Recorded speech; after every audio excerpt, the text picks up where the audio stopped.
The Bible Study Podcast, episode 111. Today, the Bible Study Podcast continues the study of Luke in Luke 6.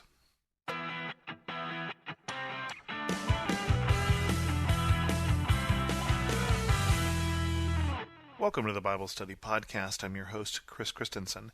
We left off last week with the naming of the 12 apostles in Luke 6:16, and we'll continue on, therefore, in Luke 17. And this section is about Jesus' teaching, and the section that is the closest with the well-known Sermon on the Mount in Matthew 5. And this is the Sermon on the Plain. He went down with them and stood on a level place. A large crowd of his disciples was there, and a great number of people from all over Judea, from Jerusalem, and from the coast of Tyre and Sidon, who had come to hear him and to be healed of their diseases. Those troubled by evil spirits were cured, and the people all tried to touch him, because power was coming from him and healing them all. Looking at his disciples, he said, "Blessed are you who are poor, for yours is the kingdom of God. Blessed are you who hunger now, for you will be satisfied. Blessed are you who weep now, for you will laugh. Blessed are you when men hate you, when they exclude you and insult you, and reject you as evil, because of the Son of Man. Rejoice in that day and leap for joy, because great is your reward in heaven, for that is how their fathers treated the prophets. But woe to you who are rich, for you have already received your comfort. Woe to you who are well fed now, for you will go hungry. Woe to you who laugh now, for you will mourn and weep.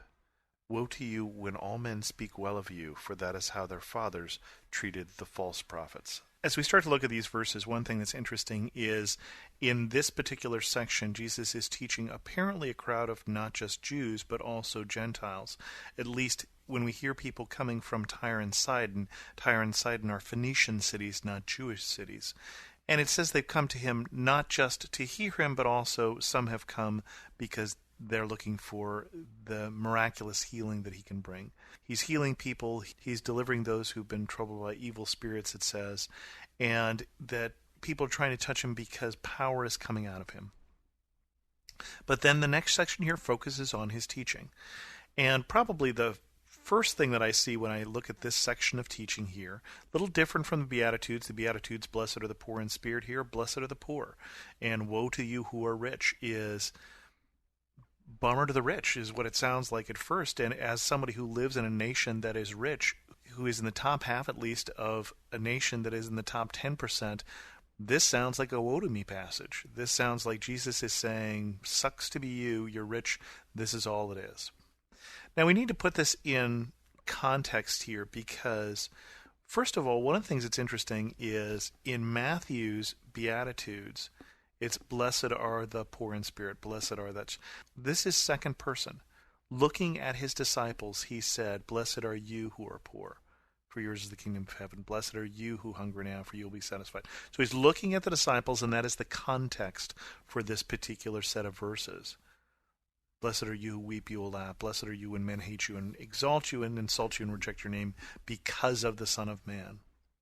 So to be a disciple is not something that is going to get you wealthy. Peter, when he left his fishing boat behind, did not become a wealthier man. Peter was probably better off economically when he was a lowly fisherman, but he was a fisherman with a regular, steady job than at any other time in his life. He left his financial security to come be a disciple. And that was true of many of the disciples. Now, there were some of the disciples who were with him who were rich. There were some who were supporting him. And elsewhere we have mention of Joanna and Mary of Magdalene, for instance, who are specifically mentioned as people who were helping with the care and feeding of these poor disciples. And again, poor economically. And so what Jesus is saying is, one of the things is there may be a cost in being a disciple. And two is, there is something to be gained. Peter, when he gave up fishing, Matthew, when he gave up tax collecting, were definitely economically, Matthew especially, at a loss. But theirs is the kingdom of heaven.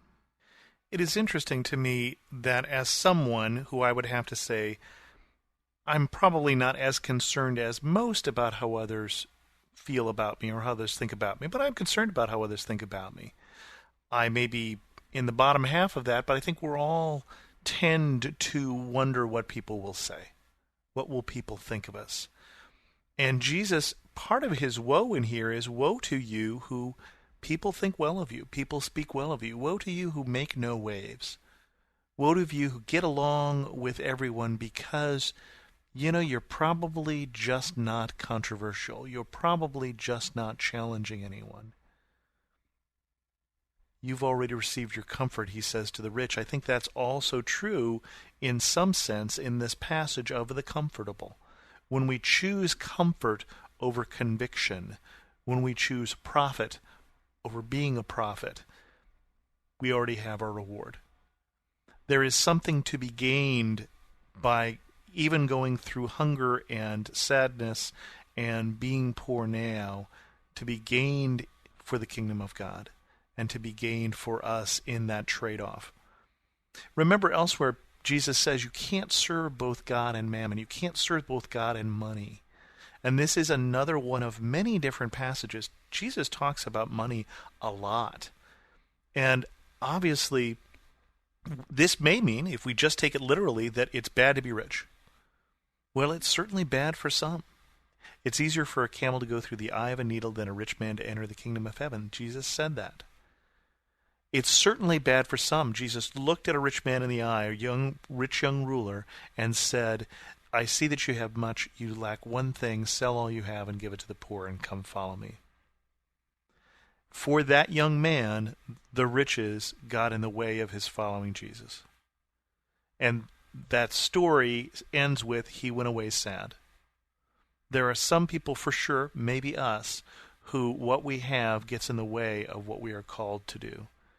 And we can't ignore this as something that may not apply to us.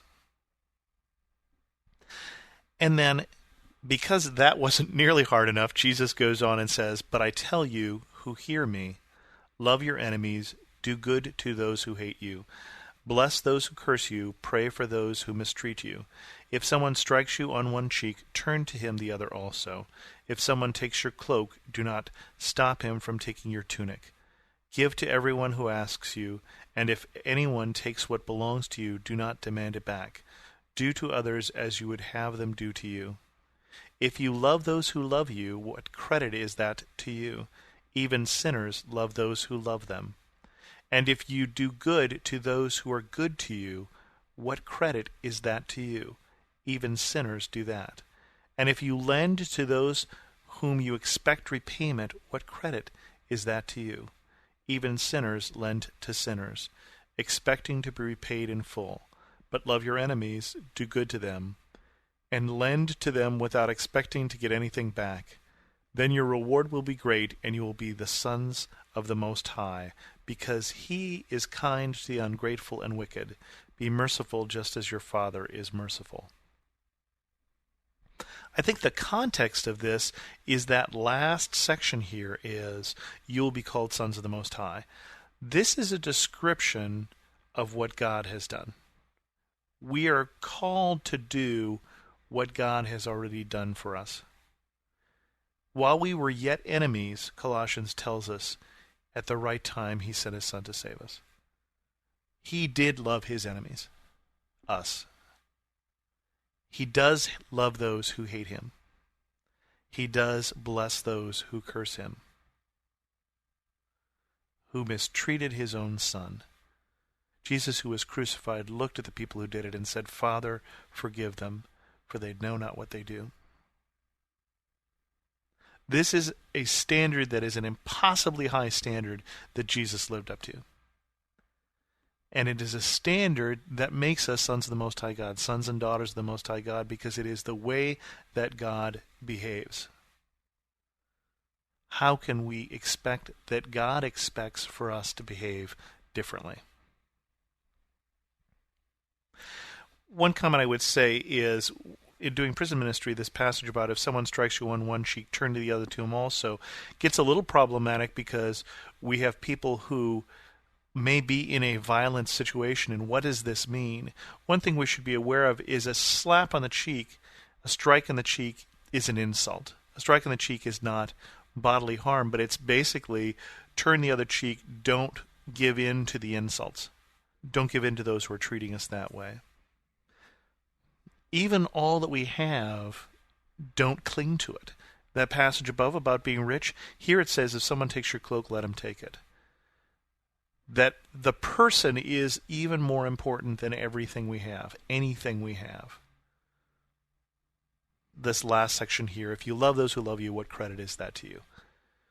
There is something that is being asked of us here that is much more difficult. Something that is being asked of us here is to behave as God has behaved, to be merciful as your Father is merciful. With that, we'll end this episode of the Bible Study Podcast. If you have any questions, feel free to comment at thebiblestudypodcast.com or send me an email at host@thebiblestudypodcast.com. And as always, thanks so much for listening.